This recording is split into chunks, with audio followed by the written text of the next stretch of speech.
The Christmas Truce, very famous, very heartwarming. So back in 1914, in the trenches, both British, German and Allied troops put their guns down and thought, you know what, forget this. It's Christmas. On Christmas Day, let's just put that aside for one day and play football. So it's just an incredible story, and obviously that's getting a lot more focus at the moment. I think we won, by the way, but you know, good to know. It's not key. And the Premier League, to be fair to them, have done something very nice, commemorative. So the last few years, actually, they've been having a Christmas Truce Tournament, and this year is obviously extra significant because it's been 100 years since the outbreak of the war, and essentially it sees I think it's roughly about 20 teams of under 12 standards. So Chelsea were there, they won. You know, don't know if you're celebrating that. Top bus. Oh yeah. Yeah, we had the double-decker coming through. Fulham. You couldn't see them, they were too small. It's a shame. And yeah, so I think it's about 10 Premier League teams, and it also works as qualification for another tournament, but also some big European teams there, including PSG. So I think they beat, Chelsea beat PSG in the final. Is it a sign? Extra. Is it a sign for February? Extra needle. And it takes place in Ypres, which we think is the right pronunciation, and obviously a very notable battlefield in the war. And the Premier League have opened up a 3G pitch there, which means they can make sure that they can commemorate what happened and do it every year on year end. So it's a fantastic story. And one of the teams, which I haven't mentioned yet, was Hearts, and even more poignant for them because I think some of their first team players were actually involved in the First World War, and they lost some of them. I think it was about 7. Yeah, and we now have the junior academy manager on the line, Paul Thomson, who's going to tell us a little bit about the experience of his players both on and on the pitch. Paul, are you there? Yeah, yeah.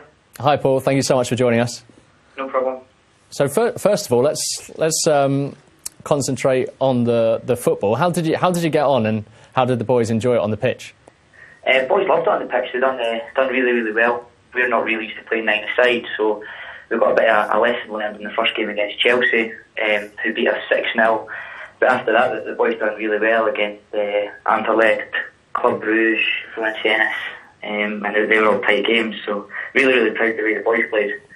I think we took a lot from the trip on a football sense, so it was good. Yeah, we say at a senior level, you know, Europa League, it's great when teams can actually get to play against European opposition because it actually enhances their skills, good for experience. Is that the same even at an under-12 level?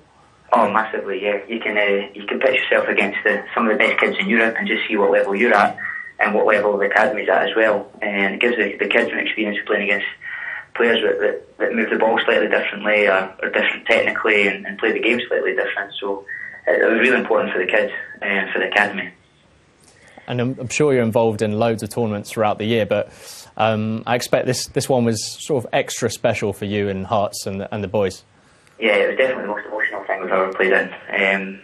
We done a lot of the history on the Friday and then straight into football on Saturday, but it was they spoke a lot about the history.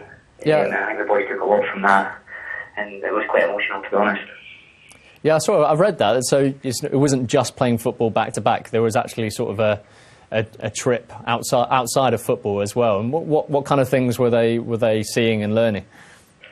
So yeah, we got there Thursday night. Went for a wee walk about Ypres, and then the Friday we were up early in the morning, and we were taken to the trenches in Ypres.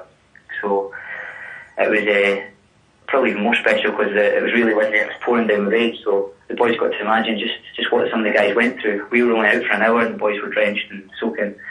So imagine guys down there for months at a time. It was quite harrowing for the boys. And then after that we went to Toulouse, where was the grave of James Speedy, who was the first Hearts player to sign up in the First World to Die in the First World War.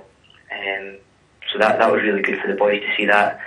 And I think when you relate it back to them and they see that it was kids or boys only a few years older than them were playing professional football and got sent to war, you see some of the boys' faces drop and going to these memorial sites and you see thousands of names on the wall when you're middle of a field. I think that was massive for the kids. Yeah, so that must give them a huge amount of perspective. And obviously, as a more general point, it must be it's always useful and powerful for you as a coach and a manager to say, you know, football is incredibly important, but you also got to realise how lucky you are to have this opportunity playing for Hearts, and it's not something that comes every day.